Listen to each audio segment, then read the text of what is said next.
really fast.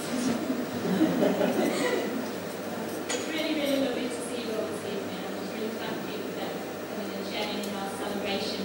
We've been going 5 years now as a charity, and we wanted to mark the occasion. And we also wanted to introduce a new fundraising initiative, the Coin Challenge as well, so we'll be doing that later on this evening. It's a really special place into the Grange. I actually did my first presentation here 4 or 5 years ago, and so coming back to do this now, it's a real privilege. Not only just because the place is lovely, we've also had a lot of support from the Grange and from the Grange families as well, and we just do really appreciate that.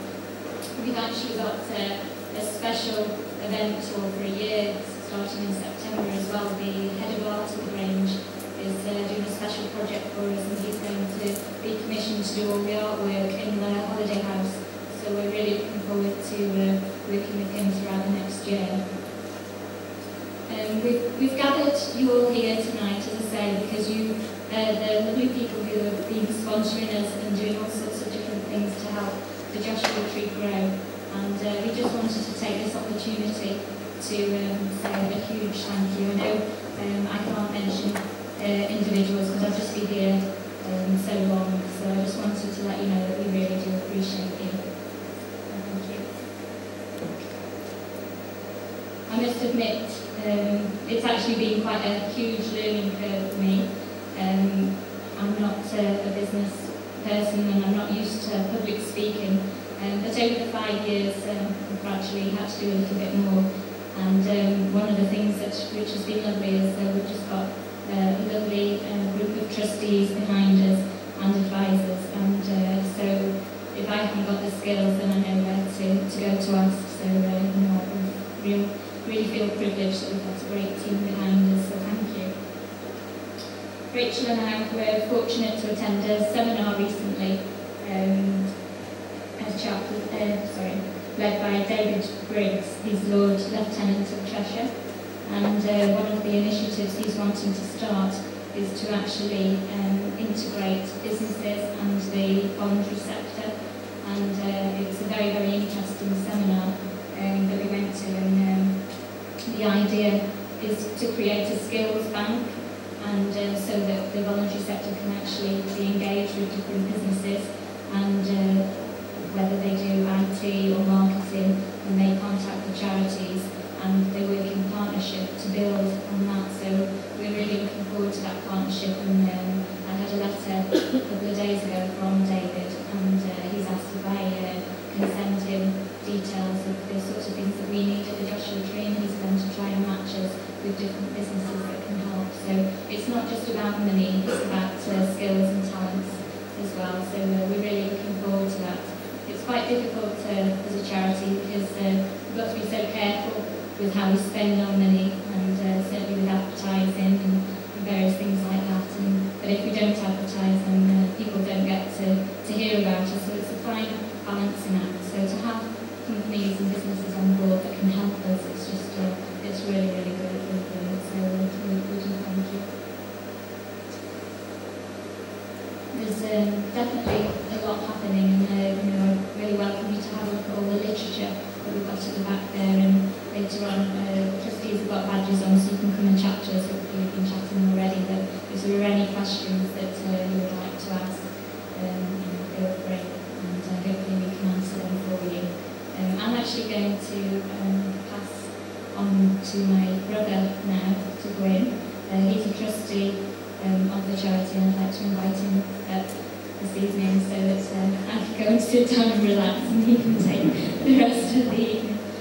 Gwyn was Senior Civil Engineer for British Waterways in Northwich, not far away, and then in September 2005 I think he had a complete career change and became a minister of a church in Camel Bay, and he's leading the church there at the moment. And we're really privileged to have him on board as a trustee. He's got lots of project management experience, and he's very good at public speaking, so I'm very appreciative that you're here tonight. So I'll pass over, thank you.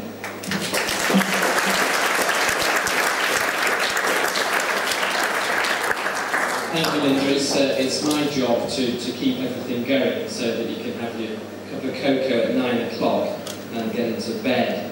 One of the things that tonight is all about, apart from the celebration of 5 years, is of course this attempt at a world record of how many coins we can get, value-wise, to raise money, but also to get our name into the Guinness Book of Records. Now, before we start, is there anybody here who's actually got a world record attempt, and they've actually beaten it, and they're actually a world record holder?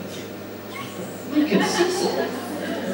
Can you tell us what your world record is?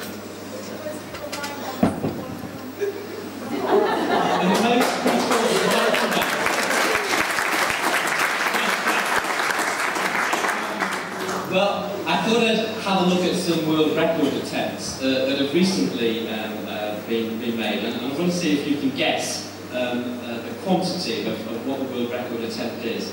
This first one is to do with the number of people dressed as a Smurf.